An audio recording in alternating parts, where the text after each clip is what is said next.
हरे कृष्णा भुवनेश्वरी माता जी। हरे कृष्णा माता जी, दंडवत प्रणाम। प्रणाम प्रणाम। मैं कह रही हूँ मेरे पास तो डिवीजन सारे नहीं थे। हाँ हाँ। तो मैंने अद्वैत लक्ष्मण माता जी से मांगे तो उन्होंने सेंड किया, मैंने आपको सेंड कर दिया है। आप देख ठीक लेना है अगर माता जी, आपको समझ थैंक यू में सो आते हैं या मच। नहीं। ठीक है, हाँ। Thank you so much. मैं अभी ठीक देख है। लूंगी एक बारी, है ना। हम्म। ठीक है। ठीक। Okay, Hare thank you Krishna. बेटा। हरे कृष्णा। राम विष्णु पदाय कृष्ण कृष्णाय भूतले श्रीमद् भक्ति वेदांत स्वामी नित्य नामिने नामते सरस्वती देवी गौरवाणी प्रचारिणी निर्विशेषा शून्यवादी प्रसतादिसुतारिणी। जय श्री कृष्ण चैतन्य प्रभु नित्यानंद श्री अद्वैता गदाधर शिवसदि सरभक्तवेंद। जय श्री कृष्ण चैतन्य प्रभु नित्यानंद श्री अद्वैता गदाधर शिवसदि सरभक्तवेंद। हरे कृष्णा कृष्ण कृष्ण हरे हरे हरे रामा राम राम हरे हरे। हरे कृष्णा कृष्णा हरे हरे हरे रामा राम राम हरे हरे। हरे कृष्णा कृष्ण कृष्ण हरे हरे हरे राम राम हरे हरे। हरे कृष्णा कृष्णा हरे हरे हरे राम राम हरे हरे। हरे कृष्णा कृष्णा हरे हरे हरे राम राम। जय राधा पार्वती ललिता विशाखा राधा पार्वती ललिता विशाखा जय सीता राम लक्ष्मण भक्त हनुमान जी की जय। सीता राम लक्ष्मण भक्त हनुमान जी की जय। गौरनिताय गौरनिताय गौरनिताय जय गौरनिताय। जयो लक्ष्मी नरसिंह प्रहलाद सिंह लक्ष्मी नर जय प्रहलाद सिंह। जयो राधा श्याम सुंदर राधा श्याम सुंदर राधा श्याम सुंदर जय राधे। जय कृष्ण बलराम कृष्ण बलराम कृष्ण बल जय कृष्ण बलराम जय जगन्नाथ बलदेवा सुभद्रा जय जय सुदर्शन जय जय प्रभुपा जय शिला प्रभुपा जय जय गुरुदेव गुरुदेव गुरुदेव जय जय गुरुदेव निताई गौर हरि बोल हरि बोल हरि बोल जय गौर हरि बोल निताई गौर हरि बोल हरि बोल हरि बोल निताई गौर हरि बोल। निताई गौर प्रेमानंदे हरि हरि बोल। वीर धर्म हरि नाम संकीर्तन की जय। जगत गुरु श्रील जय प्रभुपाद की जय। जय गुरुदेव की जय जय।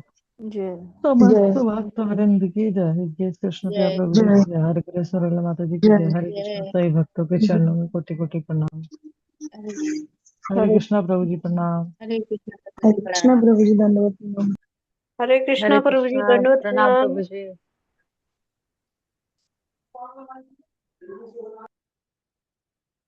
हरे कृष्णा दानव जी।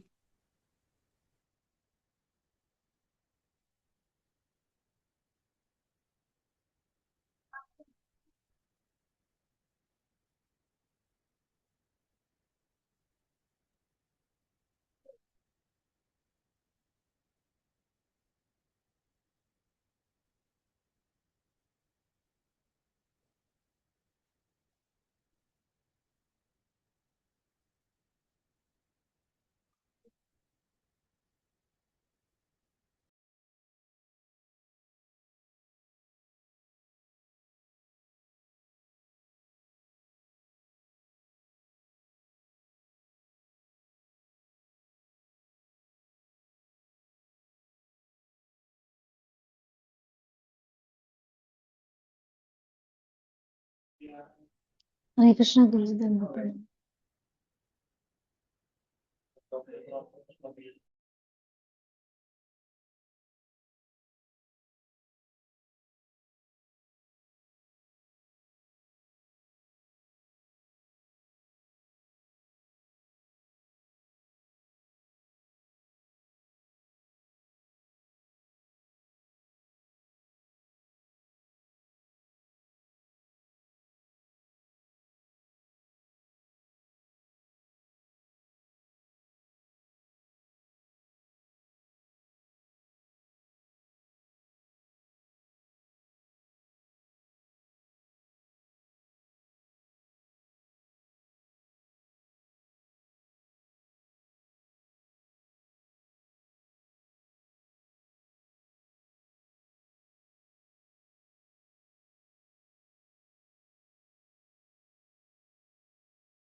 जी माता जी, किसी की आवाज नहीं आ रही अभी।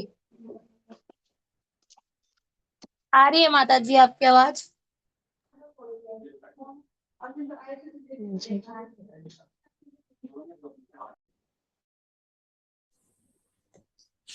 हरे कृष्णा। हरे कृष्णा गुरु जी धन्यवाद हरे प्रणाम। कृष्णा गुरु जी दंडवत प्रणाम। अनम्यूट ही नहीं हो रहा था, पता नहीं क्यों, इसलिए लेट हो गया। फिर मैं लीव किया, फिर किया।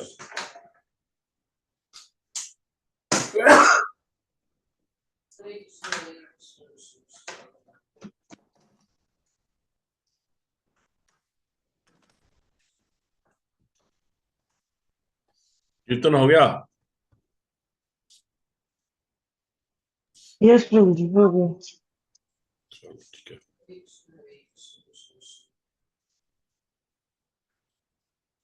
हाँ, कोई मंगलाचरण करे, मैं जरा अभी आ रहा हूँ।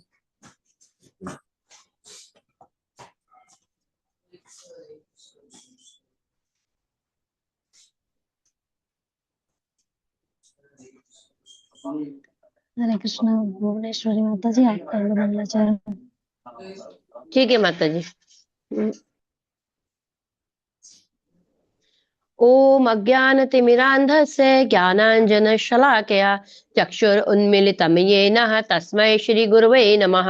श्रीचैतन्यमनोभीष्टं स्थापितं येन भूतले स्वयं रूप कदा मह्यं ददाति स्वपदान्तिकं।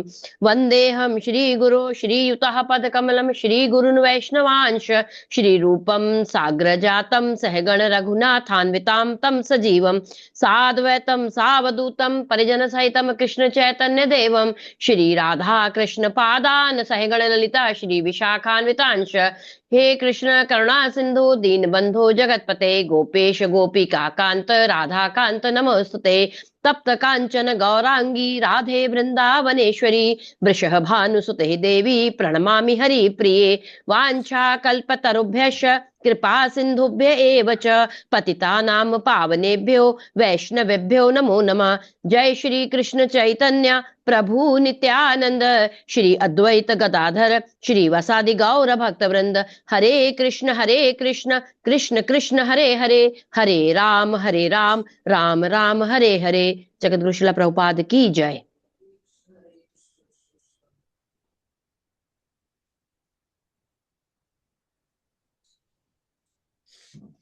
Very good. तो आज हमने जो है 16वें अध्याय में आगे बढ़ना है ना।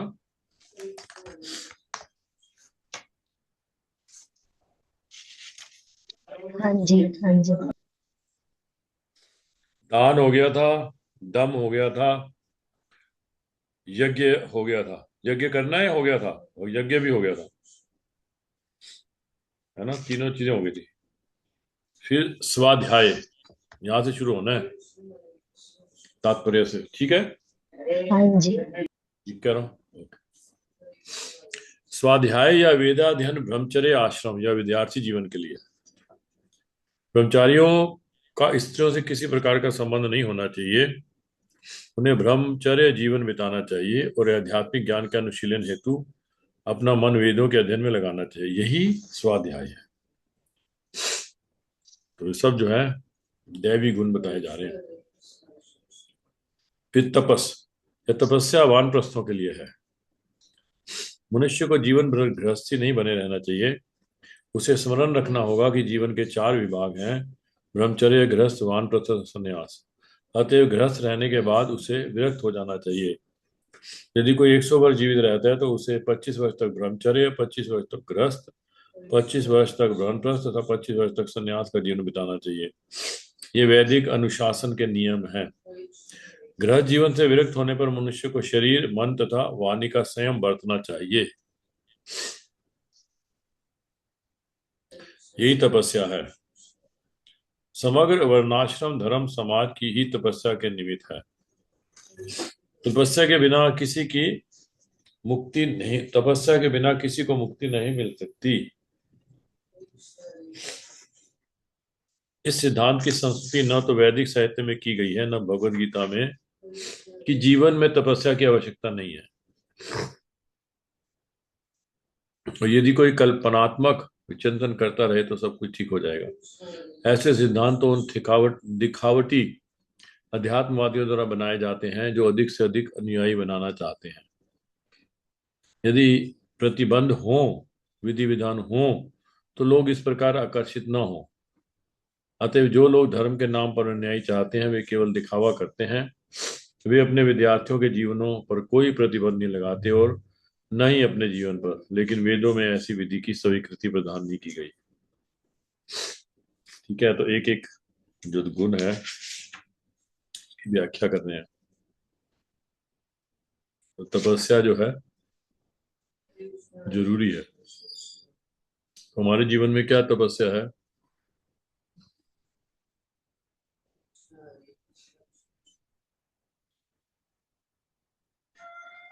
सोलह माला का ध्यान पूर्वक जप करना। मॉर्निंग प्रोग्राम करना। और फिर 4 नियमों का पालन करना, ये भी तपस्या है ना कलयुग में। तो ये भी तो बहुत बड़ी तपस्या है। ये जो तपस्या है, कौन चाय चाय भी नहीं पीते तो चाय पीने के लिए लोग कितना कहते हैं, चाय में क्या होता है जी, चाय में प्याज में क्या होता है जी, प्याज में क्या होता है, इस तरह से। ये भी तपस्या है। और फिर अगर हम और आगे बढ़ना चाहते हैं तो हमें तपस्या को बढ़ाना चाहिए अपनी। जैसे 16 माला की जगह अगर हम 20 माला करें, अच्छी बात है। 4 नियमों के साथ साथ हम उनको गहराई से उनका पालन करें। जैसे कई बार मैंने बोला है 4 नियमों के बारे में।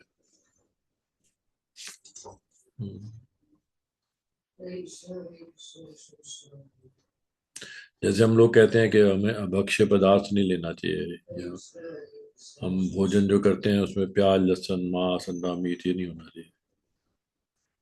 तो इसका और गहरा मीनिंग क्या है?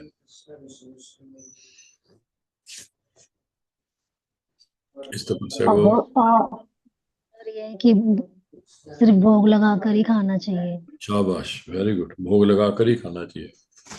ये और गहरा हो गया ना, किसी सिर्फ ये नहीं कि भक्त के हाथ का भी ना खाए। हाँ शाबाश। फिर और भी आगे है कि भक्त के हाथ का बना हुआ, या तो हम खुद बनाए या तो फिर किसी भक्त के हाथ का बनाओ, है ना। Yes, very good. तो ये गहराई है ना। दूसरा नियम है जुआ नहीं खेलना चाहिए। और जुआ खेलने का क्या?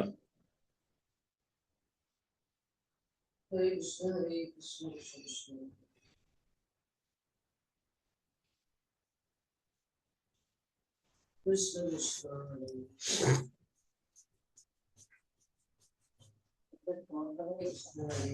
कहीं क्रिकेट वगैरह जो खेलते हैं, और कोई ऐसा काम ना करे जिसमें रिस्क है, ऐसा जिसमें ऐसा रहता है कि होगा या ना होगा। तो शेयर मार्केट वगैरह में लगा शेयर देते हैं। मार्केट। Very good. यस। और किटी भी डाल लेते हैं ना, किटियां भी डाल लेते हैं बड़े बड़े अमाउंट की, तो वो भी लोग और लेकर पर्ची भाग जाते वर्ची हैं। उठाते हैं, पर्ची हम्म। उठाते हैं, देखते हैं किसके पैसे निकलेंगे। Very good. क्योंकि तपस्या से हमारा जो, अगर हम तपस्या नहीं करते तो हमारे, हाँ, तपस्या जरूरी है। और तपस्या के लिए हमें नशा नहीं करना चाहिए। हाँ। और ट्रुथफुलनेस, हाँ, सत्यता के लिए हमें जुआ नहीं खेलना चाहिए। सत्यता खत्म होती है जुआ खेलने से। तो वही चीज जो जो भी सत्य नहीं है, जो अंदाजे लगाते हैं, जैसे आपने बताया रिस्क लेना, ये वो सब इसी के अंदर आता है। शेयर मार्केट में जैसे पैसा लगाना।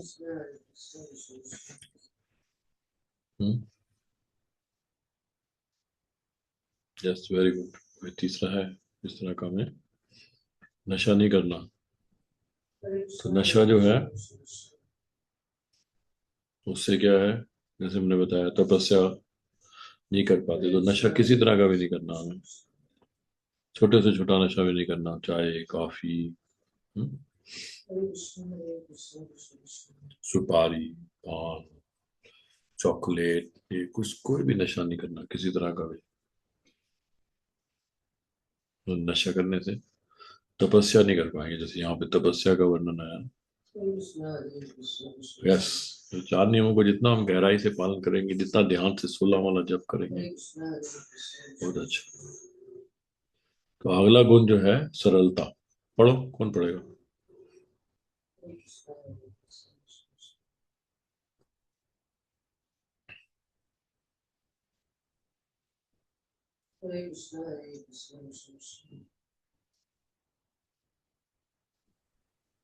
जहां तक ब्राह्मणों को सरलता आर्जवम का संबंध है, इसका पालन न केवल किसी एक आश्रम में किया जाना चाहिए, अपितु चारों आश्रमों के प्रत्येक सदस्य को करना चाहिए, चाहे वे ब्रह्मचर्य, गृहस्थ, वानप्रस्थ अथवा संन्यास आश्रम में हो। मनुष्य को अत्यंत सरल तथा सीधा होना चाहिए। अहिंसा का अर्थ है किसी जीव के प्रगतिशील जीवन को ना रोकना। किसी को यह नहीं सोचना चाहिए कि चूंकि शरीर के वध किए जाने के बाद भी आत्मा स्फुलिंग नहीं मरता, इसलिए इंद्रिय तृप्ति के लिए पशुवध करने में कोई हानि नहीं है। प्रचुर अन्न, फल तथा दुग्ध की पूर्ति होते हुए भी आजकल लोगों में पशुओं का मांस खाने की लत पड़ी हुई है। लेकिन पशुओं के वध की कोई आवश्यकता नहीं है। ये आदेश हर एक के लिए है। जब कोई विकल्प ना रहे तभी वह पशु वध किया जाए, लेकिन इसकी यज्ञ में बलि की जाए। जो भी हो, जब मानवता के लिए प्रचुर भोजन हो, तो जो लोग आध्यात्मिक साक्षात्कार में प्रगति करने के इच्छुक हैं, उन्हें पशु हिंसा नहीं करनी चाहिए। वास्तविक अहिंसा का अर्थ है कि किसी के प्रगतिशील जीवन को रोका ना जाए। पशु भी अपने विकास काल में एक पशु योनि से दूसरी पशु योनि में देहांतरण करके प्रगति करते हैं। यदि किसी विशेष पशु का वध कर दिया जाता है, तो उसकी प्रगति रुक जाती है। यदि कोई पशु किसी शरीर में बहुत दिनों से या वर्षों से रह रहा हो और उसे असमय ही मार दिया जाए, तो उसे पुनः उसी जीवन में वापस आकर शेष दिन पूरे करने के बाद ही दूसरी योनि में जाना पड़ता है। अतएव अपने स्वार्थ की तुष्टि के लिए किसी की प्रगति को नहीं रोकना चाहिए। यही अहिंसा है। Very good, very good. तो इसीलिए मांस नहीं खाना, मांस बनाना भी नहीं है, मांस खरीदना भी नहीं है, मांस बेचना भी नहीं है, मांस परोसना भी नहीं है। सारे एक ही जुर्म के भागी हैं। अगर आप मांस खाते नहीं हो लेकिन मांस बेचते हो आप, तो वही हो गया, आप भी मांस खाने के बराबर ही दोषी हो। यहाँ मांस खाते नहीं हो, मांस बेचते नहीं हो, मांस लेके आ जाते हो किसी के लिए, तो आप भी दोषी हो।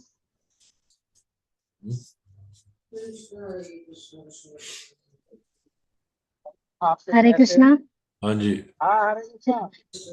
गुरु जी ये आईपीएस के पास थे ना पहले, तो हाँ, इन्हीं की उसका, बात मुझे याद आ रही थी। हाँ तो ये इन्होंने मना कर दिया हाँ था कि मैं नहीं उठाऊंगा और ना हाँ मैं लेके आऊंगा। तो वो बहुत हाँ परेशान हो गया। वो हाँ बोलता था, अपने अपनी मेड को बोलता था इसके अलग ड्रामे हैं, हाँ ये नहीं उठाएगा, गाड़ी हाँ में किसको बुलाऊं मैं रखने के लिए। हाँ तो अब इनको हटा दिया उसने, अपने पास से ट्रांसफर कर दिया। हाँ और जो दूसरा आया है ना, उसको उससे बस इंटरव्यू में यही पूछा कि हाँ चिकन वगैरह खा लेते हो, उसने कहा हाँ। खा लेता हूँ, तो बस पास हो गया वो। नहीं, पर अच्युत अच्युत है तुम्हारे साथ? हाँ जी, हम ना हॉस्पिटल आए हैं गुरुजी, वो पापा एडमिट है, तो अच्छा। कराऊं बात ये लो गुरुजी। हरे कृष्णा गुरु जी, प्रणाम। प्रणाम प्रणाम। तो तुमने पहले भी जो बताया था, जो जिनके साथ पहले थे, वो जो कांत, क्या नाम है उनका, रविकांत क्या नाम था? कृष्णकांत, कृष्णकांत। कृष्णकांत। उसके साथ भी तो ये हुआ था ना, उसने कहा था मांस का यहाँ उठाओ, कुछ ऐसे था कि नहीं? उसके साथ भी तो हुआ था कि नहीं हुआ था? हाँ, फिर उसको भी उसको मना कर दिया था, तो वो तो उसने फिर कुछ नहीं बोला था बाद में। हाँ, उसको तो एडजस्ट कर वो गया ना। दूसरे से करा, हाँ वो हाँ एडजस्ट कर गया। तो इसने नौकरी से ही निकाल इसने भी दिया? नहीं नहीं, नौकरी से नहीं निकाला, मतलब पहले तो हमें डर लग रहा था क्योंकि उसने बोल दिया था कि मैं हटा दूंगा, पर शुक्र है हटाया नहीं है, कहीं और भेज दिया दूसरी ब्रांच ट्रांसफर में, कर दिया। ट्रांसफर कर दिया। 2 दिन तक तो ऐसे ही रखा, जैसे हमें पता ही नहीं था कि निकाला है कि रखेंगे। लेकिन फिर कल पता चला कि निकाला नहीं है, किसी और के पास भेज दिया। हम्म। तो यही है ना, ये तो कलयुग है। कलयुग में यही है, कलयुग में तो अगर आप अच्छे रास्ते पे चलोगे तो हजार रुकावटें हैं। हम्म। कितनी बीमारियां बढ़ रही हैं, कितना कितने कष्ट बढ़ रहे हैं, उसका कारण क्या है? उसका कारण यही है कि पशु वध कर रहे हैं हम लोग। हम्म। तो वेरी गुड, इसीलिए ये मैं इनको यही छोड़ बोल दो। रही थी कि देखो कितना घोर कलयुग है, कि पहले जमाने में पूछते थे कि खाते पीते तो नहीं हो, खाते हम्म पीते हो तो जॉब नहीं है। अब हम्म। पूछते हैं कि खाते पीते नहीं हो तो जॉब भी नहीं है, हाँ खाना पीना पड़ेगा। हाँ, वही तो। मतलब उनको ऐसा लगता है। यस, मैं इनको यही बोल रही थी कि कितना घोर कलयुग है ये। बिल्कुल। चलो आगे बढ़ो।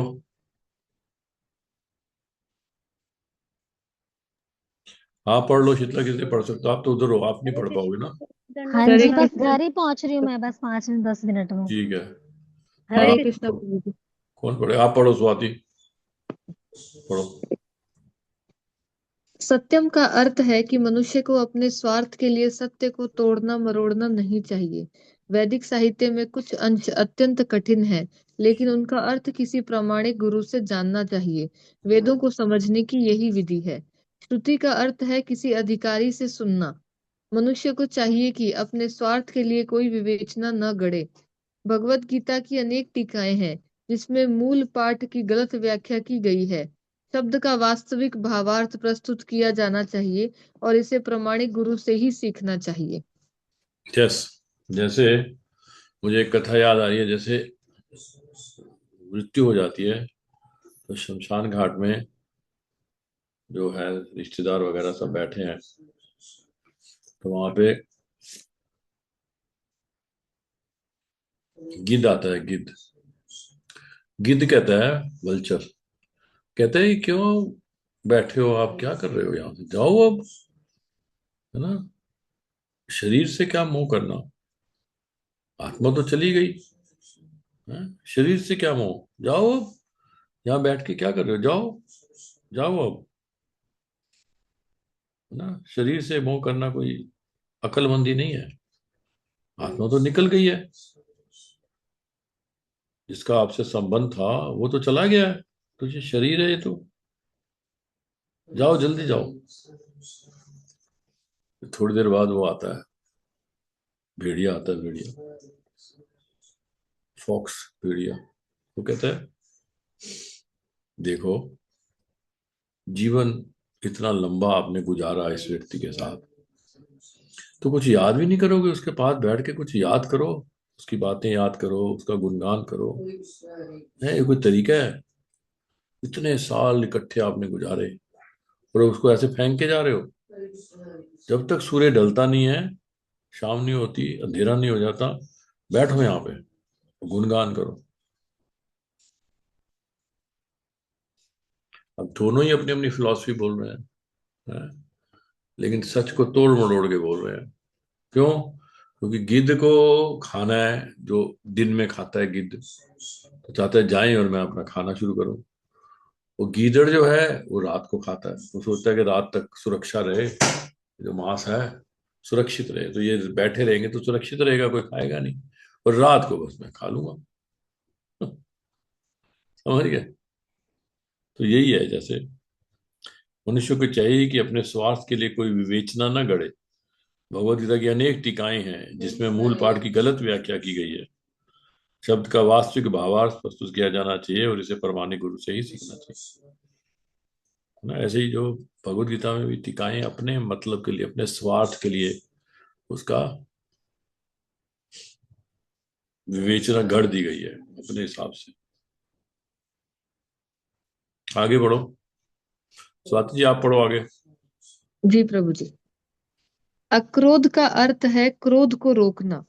यदि कोई शुभ बनावे यदि कोई शुभ बनावे तो भी सहिष्णु बने रहना चाहिए, क्योंकि एक बार क्रोध करने पर सारा शरीर दूषित हो जाता है। क्रोध रजोगुण तथा काम से उत्पन्न होता है। अतएव जो योगी है उसे क्रोध पर नियंत्रण रखना चाहिए। अपेशुनम का अर्थ है कि दूसरे के दोष न निकालें और व्यर्थ ही उन्हें सही न करें। निसंदेह चोर को चोर कहना छिद्रान्वेषण नहीं है, लेकिन निष्कपट व्यक्ति को चोर कहना उस व्यक्ति के लिए परम अपराध होगा जो आध्यात्मिक जीवन में प्रगति करना चाहता है। ह्री का अर्थ है कि मनुष्य अत्यंत लज्जाशील हो और कोई गर्हित कार्य न करे। अचापलम या संकल्प का अर्थ है कि मनुष्य किसी प्रयास से विचलित या उदास न हो। किसी प्रयास में भले ही असफलता क्यों न मिले, किंतु मनुष्य को उसके लिए खिन्न नहीं होना चाहिए। उसे धैर्य तथा संकल्प के साथ प्रगति करनी चाहिए। यहाँ पर प्रयुक्त तेजस शब्द क्षत्रियों के लिए निमित्त है। क्षत्रियों को अत्यंत बलशाली होना चाहिए जिससे वे निर्बलों की रक्षा कर सके। उन्हें अहिंसक होने का दिखावा नहीं करना चाहिए। यदि हिंसा की आवश्यकता पड़े तो हिंसा दिखानी चाहिए, लेकिन जो व्यक्ति अपने शत्रु का दमन कर सकता है उसे चाहिए कि कुछ विशेष परिस्थितियों में क्षमा कर दे। वह छोटे अपराधों के लिए क्षमादान कर सकता है। शौचम खत्म का कर दो इसको। शौचम का अर्थ है पवित्रता, जो न केवल मन तथा शरीर को हो अपितु व्यवहार में भी हो। यह विशेष रूप से वणिक वर्ग के लिए है। उन्हें चाहिए कि वे काला बाजारी न करें। नातिमानिता अर्थात सम्मान की आशा न करना शूद्रों अर्थात श्रमिक वर्ग के लिए है, जिन्हें वैदिक आदेशों के अनुसार चारों वर्णों में सबसे निम्न माना जाता है। उन्हें वृथा सम्मान या प्रतिष्ठा से फूलना नहीं चाहिए, बल्कि अपनी मर्यादा में बने रहना चाहिए। शूद्रों का कर्तव्य है कि सामाजिक व्यवस्था बनाए रखने के लिए वे उच्च वर्णों का सम्मान करें।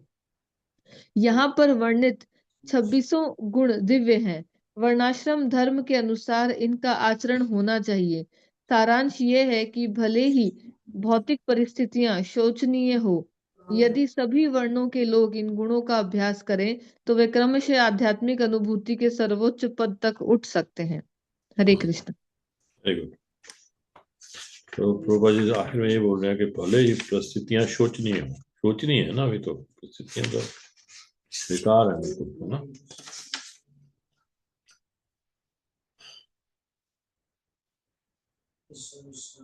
तो सारे ये 26 जो देवी गुण है उनका वर्णन किया है प्रभुपा जी ने, उसका उल्लेख किया है, समझाया है। वो जो तेरा समझाया, तेजस का मतलब है शौर्य, मतलब अगर किसी में ताकत है तो उसको, ताकत का मतलब क्या है कि जो निर्बल है उनकी रक्षा करे, ये ताकत का मतलब है। क्षत्रियो को अत्यंत बलशाली होना चाहिए जिससे वे निर्बलों की रक्षा कर सके, है ना। और उनको फिर अहिंसक होने का दावा नहीं करना चाहिए, जब हिंसा नहीं करते इसलिए हम मारेंगे नहीं, नहीं। क्षत्रिय अगर हिंसा नहीं करेगा तो फिर कौन करेगा? फिर क्षत्रिय को तो अधिकार है हिंसा करने का, शत्रु को मारने का, गलत तत्वों को मारने का। इस तरह से ये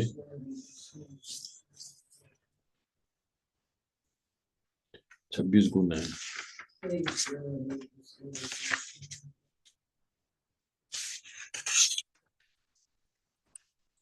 गिन भी लेते हैं।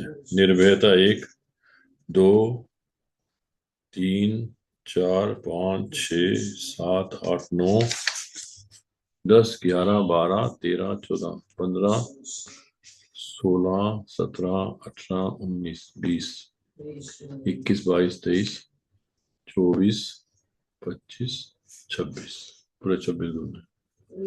ईर्ष्या तथा मान की अभिलाषा, मान की अभिलाषा 26वां है, ईर्ष्या 25वां है और पवित्रता 24वां है। यस, तो ईर्ष्या तथा मान की अभिलाषा, ईर्ष्या के बारे में शायद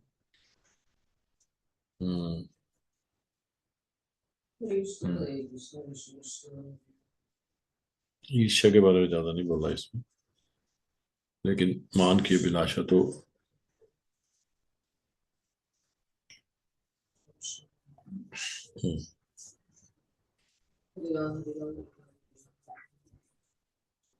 ऐसे बताया जाता है कि जो व्यक्ति सज्जन है, जो उन्नत है,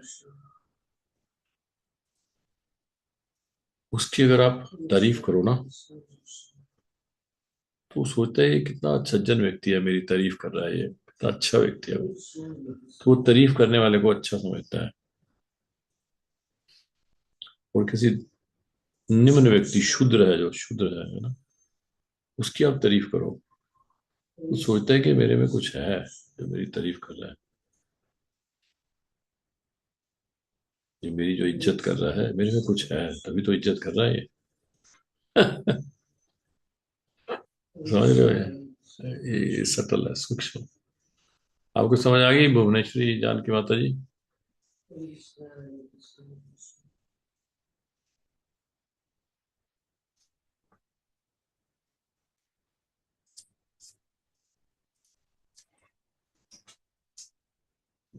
कहाँ है आप भुवनेश्वरी जी? जी गुरु जी, यही हूँ। क्या समझ आ गया आपको? जी गुरु जी। क्या क्या सुनना है? यही प्रभु जी, लास्ट वाला पैराग्राफ, शौचम का अर्थ पवित्रता वाला। मैंने एक उदाहरण दिया है, आपने सुना ही नहीं, पता नहीं कहाँ हो आप। किसने सुना है? कौन सुनाएगा? हरे कृष्णा प्रभु जी। आप बताओ भुवनेश्वरी माता जी को क्या बताया मैंने। यही था कि जैसे अगर मतलब जो अगर कोई सामने वाला अगर हमारी प्रशंसा करते हैं और हमें ये लगता है कि सामने वाला व्यक्ति कितना अच्छा है जो हमारे में अच्छाई देख पा रहा है, तो ये भाव उच्च हो गया। और मतलब जो शूद्र होते हैं वो ऐसा सोचते हैं कि मेरे में कुछ बात है, तभी मेरी तारीफ कर रही है। शाबाश, है ना। ये बहुत इंपॉर्टेंट है इस जी साइकोलॉजी को समझना। तो इसीलिए प्रभुपाद जी यहाँ क्या कह रहे हैं, इसलिए प्रभुपाद जी कह रहे हैं कि शूद्रो अर्थात श्रमिक वर्ग के लिए है नाति मान्यता, मतलब अर्थात सम्मान की आशा ना करना, जिन्हें वैदिक आदेशों के अनुसार चारों वर्णों में सबसे निम्न माना जाता है। उन्हें वृथा सम्मान या प्रतिष्ठा से फूलना नहीं चाहिए, बल्कि अपनी मर्यादा में बने रहना चाहिए। शूद्रों का कर्तव्य है कि सामाजिक व्यवस्था रखने के लिए वे उच्च वर्णों का सम्मान करें।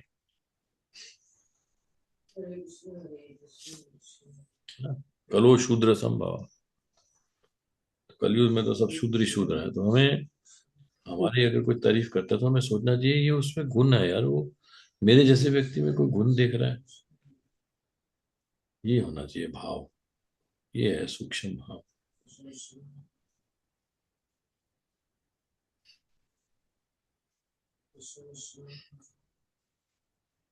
लेकिन आप देखोगे, आप करके देखो एक्सपेरिमेंट, जो व्यक्ति जितना ज्यादा निकृष्ट होगा वो उसका उतना सीन ज्यादा होगा, उसको आप उसकी तारीफ करो और वो सातवें आसमान पे चला जाएगा। जैसे जैसे एक बार लोमड़ी थी, लोमड़ी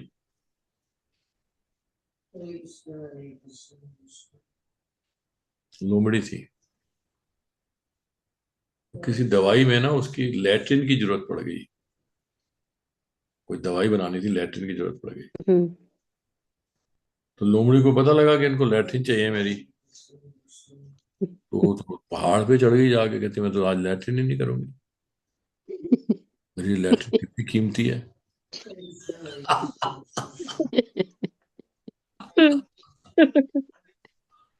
ये बात, तो ये मतलब है इसका, है ना। तो शूद्रों का कर्तव्य है कि सामाजिक व्यवस्था रखने के लिए भी उच्च वर्णों का सम्मान करें। तो सोचना चाहिए कि मैं तो चलो, मेरा गंध है, किसी चीज के काम तो आ रहा है, इसके काम तो आ रही हूँ, कोई चीज तो मेरी काम आ रही है। और जानवर है, गाय की तो एक एक चीज काम आती है, गाय का तो कोई ऐसी चीज नहीं है जो काम नहीं आती। मैं क्या हूं। तो इसीलिए श्री कृष्ण चैतन्य प्रभु, जैसे उस दिन आप ये गा रहे थे, बहुत सुंदर सॉन्ग है, श्री कृष्ण चैतन्य प्रभु दया करो मोरे, दया करो तो मोरे, दयालु जगत संसारे, पतित पावन हेतु तब अवतारा, मोह सम अरे पतित प्रभु ना पाई बार, है ना। चैतन्य महाप्रभु, आपका तो अवतार हुआ है पतितों का उद्धार करने के लिए, तो मेरे से बड़ा पति तो है ही नहीं संसार में।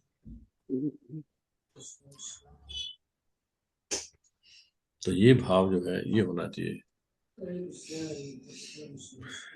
तो ये जो है नाती मान्यता हमारे ऊपर लागू होती है, क्योंकि हम भी वही हैं, शूद्र ही हैं हम शूद्र वर्ग है। नहीं, अतुल जी नहीं आते शूद्र शूद्र वर्ग में, है ना।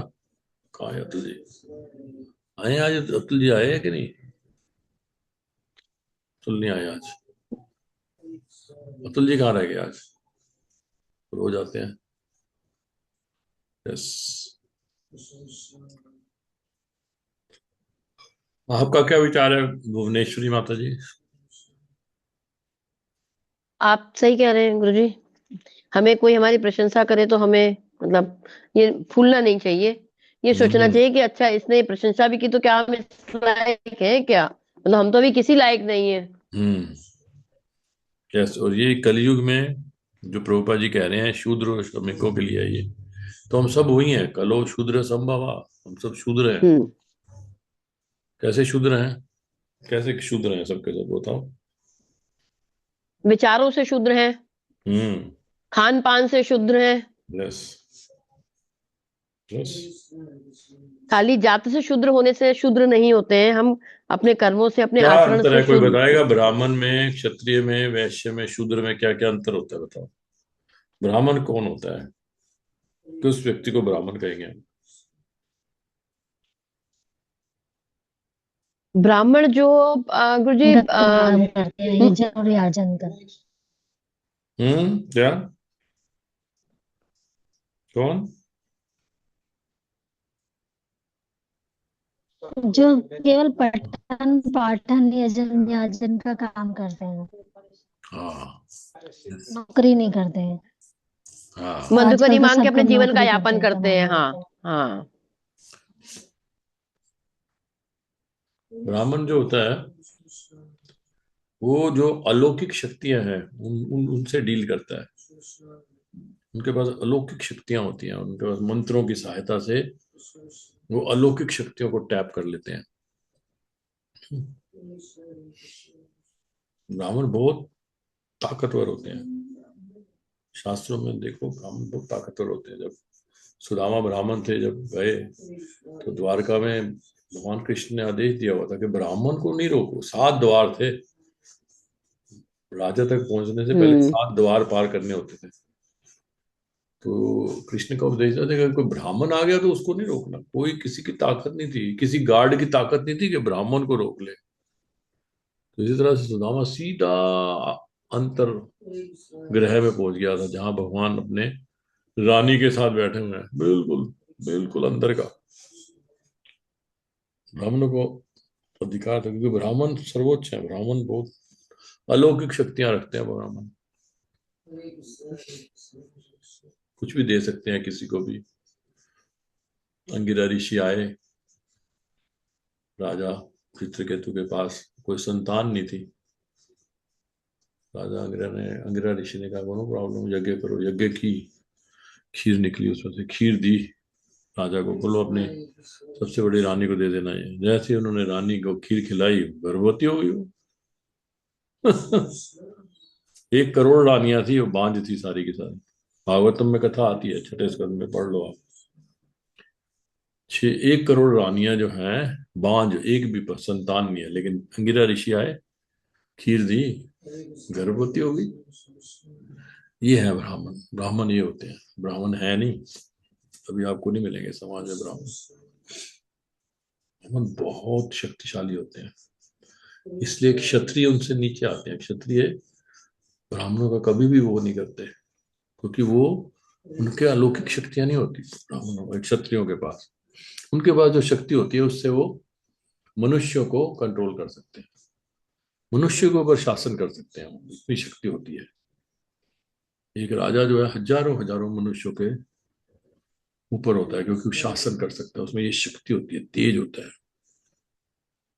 ये क्षत्रिय होते हैं। क्षत्रिय भी नहीं है, क्षत्रिय भी मिसिंग है आजकल। कहाँ है ऐसे राज कर सके वोटों के जरिए? कोई राज थोड़ा है, तो चोर बाजारी है, चोर लुटेरे जो है यहाँ नेता बने हुए हैं। राजा तो तेज होता था उसका तो। परीक्षित महाराज देखो, कली भी डर गया, कली आया सामने, वो भी उसने घुटने टेक दिए। ये होता था राजा का, तेज होता था, डर होता था। कली भी डरने लग गया, थर थर कांपने लग गया परीक्षित महाराज को देख के। फिर जो वैश्य होते हैं, वो डील करते हैं पशुओं से और पौधों से, कृषि और गोरक्षा, खास तौर से पशुओं में भी गाय से को पालते हैं, उनकी रक्षा करते हैं। वो भी मिसिंग है आजकल। कहाँ है वैश्य? कोई भी वैश्य नहीं है। कोई गोरक्षा कर रहा है मतलब ही नहीं है। गाय को तो मार रहे हैं, कुचड़ करने में भेज रहे हैं। वो शूद्र होते हैं जो डेड मैटर से डील करते हैं। शूद्र किसी मनुष्य को कंट्रोल नहीं कर सकता, शूद्र किसी पशु को भी कंट्रोल नहीं कर सकता, उसमें ताकत नहीं है वश में कर सके। शूद्र सिर्फ डेड मैटर को कर सकते हैं कंट्रोल, चमड़ा हो या मशीनें हो, जो डेड है, डेड चीजें जिन्हें जान नहीं है, उनसे को डील करते हैं। तो यही हाल है आजकल। तो आजकल देखो, कलो शूद्र संभवा, इंजीनियर हैं वो भी मशीनों से डील कर रहे हैं, डॉक्टर्स हैं वो वैसे डेड मैटर से डील करते हैं। शरीर से तो डील करते हैं, आत्मा है ना, जीवित तो आत्मा है, शरीर तो डेड है ना। कभी डॉक्टर भी शूद्र है। अरे जो पढ़ाई लिखाई के लोग हैं सब शूद्र है, कलो शूद्र सब, इसलिए शूद्र वाली उनकी आदतें हैं। शूद्र लोग जो हैं मोटे कपड़े डालते हैं, है ना, अभी श्रम करना होता है। अभी देख लो आजकल कौन है, आजकल तो लड़कियां भी मोटे कपड़े डालती हैं। मोटे कपड़े मतलब क्या? हम्म शूद्र कौन से कपड़े डालते हैं? फटे थोड़े से जीन्स जो है आजकल जितना जीन्स। रिवाज है, अच्छा, जीन्स, हाँ हाँ हाँ। ये कहाँ से आई हैं? ये श्रमिक लोग डाला करते थे पहले, आज से बहुत साल पहले। फैक्ट्रियों ताकि में काम काम करके उनके करते कपड़े फटे नहीं जल्दी जल्दी। थे। यस, ताकि उनके काम करते हैं फटे नहीं और चल जाए, 2-4 दिन डाले रखे हों। गंदी ना ये दिखे गंदे जल्दी से, है। गंदी ना दिखे जल्दी से, हाँ, दाग गंदी वाग डाली छपे है। रहे। यस, हम्म 4-5 दिन डालेंगे मजे से। आजकल तो देखो, कलो शूद्र संभव, सब लोग जीन्स डाल रहे हैं, बताओ। वो तो भूले गए सिल्क जो हुआ करता था पहले। और लड़कियां भी जीन्स डाल रही हैं। लड़के तो चलो डाल रही हैं, लड़कियां भी जीन्स डाल रही हैं। प्रभु जी, गुरु जी, जीन्स तो जीन्स, फटी जीन्स, जितना कपड़ा फटा उतना महंगा। हाँ तो वही तो कह रहा हूँ मैं, वही तो बता रहा हूँ। तो ये शूद्रों की निशानियां है सारी। इसलिए कलो शूद्र सब, खान पीन भी ऐसा ही है। मांस, अंडा, मीट, शराब, ये सब शूद्र ही खाते पीते हैं। दूसरे कोई वर्ग नहीं खाता पीता इस तरह की चीजें। ब्राह्मण नहीं इन चीजें खाते, क्षत्रिय वो भी नहीं अलाउड, वैश्य को भी नहीं अलाउड, सिर्फ शूद्र को अलाउड है मांस, अंडा, मीट, शराब पीना। खलो शूद्र संभव, साफ बता आ रहा है कलयुग में शूद्र। तो इसलिए आप भाग्यशाली हो, आप चाहो तो बच सकते हो प्रभुपाद जी के। तो चलो हमने ये वाला श्लोक भी कर दिया, चौथा श्लोक हम बाद में लेते हैं परसों, है ना। अब चौथे से शुरू हो जाएगा शायद, है ना, आसुरी स्वभाव के गुण।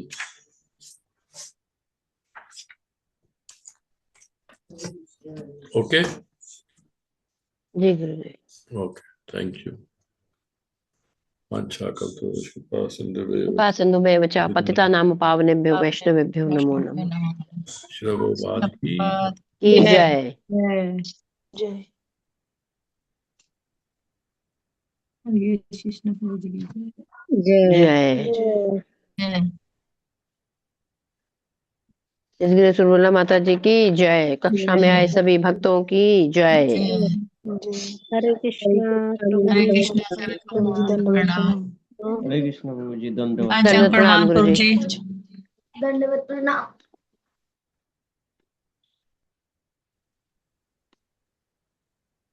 बैठे।